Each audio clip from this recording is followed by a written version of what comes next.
with whatever anyone wants to do with their bodies behind closed doors, to enjoy. Even like in the African way, I say enjoyment. Enjoy it. Do your thing. But for me as a parent, like when it comes to, like you said as well, like when these things start, you know, like when things start going to like kids, into schools, into like, you know, trying to get. See, that's a really difficult area, isn't it? Yeah, Well, isn't it? it's Like like, education, where are we going? schools. Where is the line with that? I mean, let's go straight back to like primary school, and we start teaching children about sex education at primary school. What does a primary school age child need to know anything about sex education? Let kids be kids. Exactly. That was literally, I've always said that. Let kids be kids. We talk about kids not being kids anymore, and that they're too grown in the way that they're thinking, what they're experiencing, and what they're seeing. It's what us as adults are allowing them. It's what us as adults are putting the agendas into their sphere. Yeah. So, you know. Crazy. Why is a 5-year-old questioning whether they're a girl or a boy? Because of the information that they've been getting from teachers. So there's bigger conversations that need to be had. That's what I was going to say. This is not discriminatory. This is not putting down a certain group and saying you're right and you're wrong. Yeah. But actually, as parents, we should have the right to choose the information that's fed to our children, especially at such young and impressionable ages. I think when you start getting to secondary school, that might be more appropriate to start talking about sex education. I didn't have sex education until I was 15, yeah? I'll tell you how old I am, guys. Yeah, we're going back a ways there. But I was 15. I was in year 10 when I first had sex education. And that felt like it was appropriate. You know, you're starting to get into relationships, having boyfriends and girlfriends. Your body's slowly changing. Exactly. You've gone through puberty, certain things are growing, and all that. That's appropriate. Yeah. I don't think it's appropriate to be talking about same-sex relationships, different sex relationships, heterosexual relationships. I don't think any of that is relevant to an 8-year-old kid. It's just not appropriate. Do you know what shocks me about this conversation, this topic that we're talking about, yeah? Do you know what really, really shocks me, like, more than anything? Those parents who give the green light to those parents who actually think... I literally want to, like, speak to some of those parents to actually try to understand keyword once again. It's like... It's that woke mentality, isn't it? Because in the media perception, we're being taught that we have to accept this in the media perception, right? So when you sit down and you actually have real conversations, even with people in the trans community, gay people, straight people, when you sit down and actually have real conversations, everybody agrees that children should not be involved in this agenda, right? But up here, we're being told that we must be inclusive, and you know, we must all agree, and you must allow a person to be who they are regardless of what age they are. When I was 3, regardless of what age, I was a hamster. Do you know what I mean? Does that mean that my mum's going to put me in a cage and feed me nuts for the next 5 years? No, it's our job to shape and mould the minds of the future. Exactly. And we can't do that if we can't have honest conversations. We can't do that if we're frightened to say, actually, I don't actually agree with that. I don't actually think that, you know, a 12-year-old should be able to transition, or I don't actually agree that we should be teaching about LGBT issues in school. I don't agree that you should go into a classroom and there's a flag on the wall. Those are respectful conversations. That doesn't mean that I write off your whole existence and everything that you stand for. It's just about, we're coming from different sides of the spectrum, and we need to meet in a middle ground in a way that helps us grow as a society, in a way that helps our children evolve in positive, healthy, sustainable ways. Because a lot of the agenda at the moment is supporting the pharmaceutical industry and the medical community, because they're making customers for life. They're not actually really talking about some of the repercussions that some of these surgeries and things can actually have on the people that are having them. You're making it seem like it's all wonderful. And so parents, I feel the pressure, the woke agenda, to be seen as doing the right thing, even when it's not the right thing. It's just up here in the headlines, in the media headlines, it's telling us it's the right thing. But actually, when you dig down into your morals and values and what feels right in the core of me, that does not feel right. So I think it's about being able to have honest and respectful conversations. I don't think they've come to a conclusion with that one. That one's still... We're still, and leading into that, part of the reason why I created Aural, so that's my new LGBT night. Aural spelled AURAL. Is that like oral sex? So I knew you were going to say that. So I'm a dirty man. No.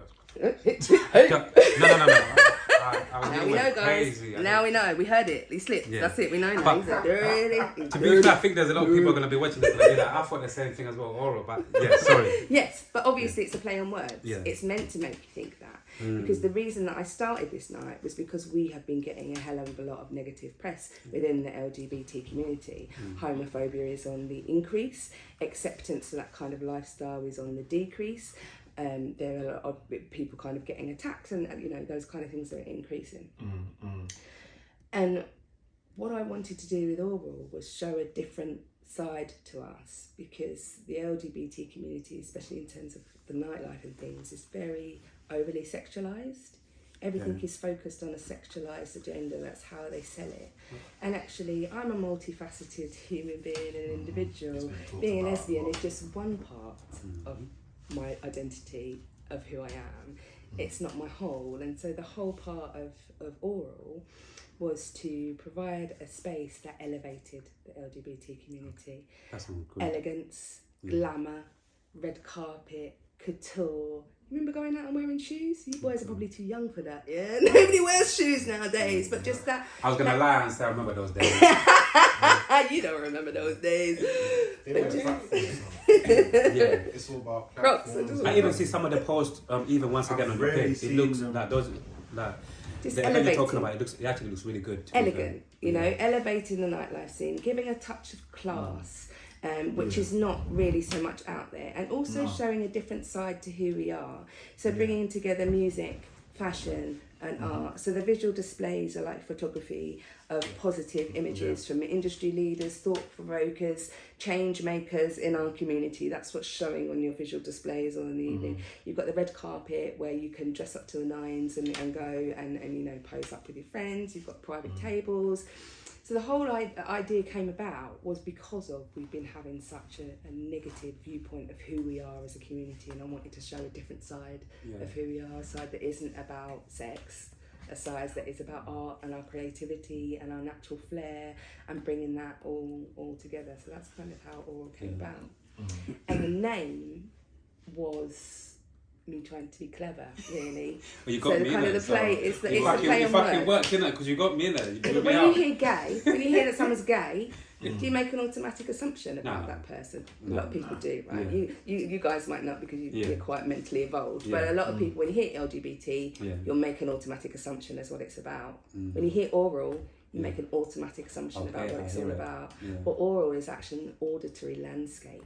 It's about sound. It's about elevating through sound, soundscapes, music, the connection, like an oral auditory experience. It's not about sex.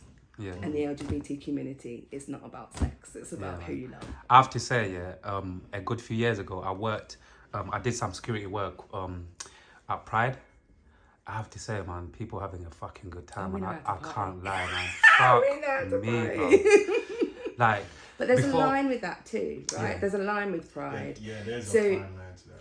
It was LGB, and then it was LGBT, and then it was LGBTQ, and then it was LGBTQIA+. Yeah, it's all those extra pluses, intersex and what are your thoughts on that? As someone who's in the community, what are your thoughts on that? Because yes, over the years, I think that's there's been different. letters has been added on. I think it's something different, and this is why I talk about there being an agenda on the LGBT front. There's an agenda. That's what I've been hearing. And the scary thing is that when you unpick and you look at why this agenda is, or what people's views on why this agenda is, so many people tell it's to normalise paedophilia.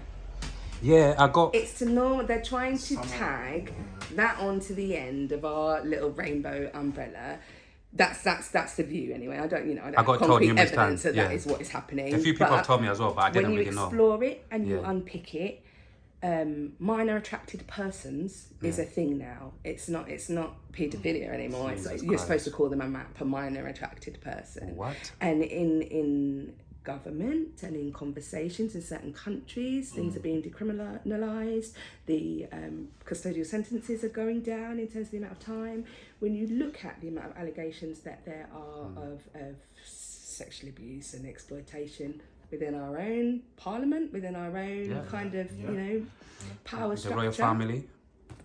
Oh, mate, let's not even go down that road. Let's not go down there, man. But we know. If you know, you know. I want my red chair to stay here for a long time. Right? Right, we ain't getting taken down just yet. Yeah. Yeah. But yeah, I think there is something that feels sinister in the agenda. It doesn't feel about making sure that I have equal rights as a gay woman, because for me to have an equal right, it requires me to take away somebody else's right, and that's not equality. So for me to be accepted as a gay woman, I have to take away your right to be uncomfortable. That doesn't make sense. It doesn't make sense. And doesn't does feel it, right. So therefore, we're actually only supporting parts of the community, and therefore that's why it feels a bit nefarious. It isn't really about equality. It isn't making sure that everybody has equal equity, because if they did, then your voice would matter in your dissent just as much as mine matters in my agreement, and it's not like that. And it just feels like it's being pushed more and more faces. It's being targeted at a younger demographic. And so that all feels like it's heading towards an agenda or an intended outcome. It's like a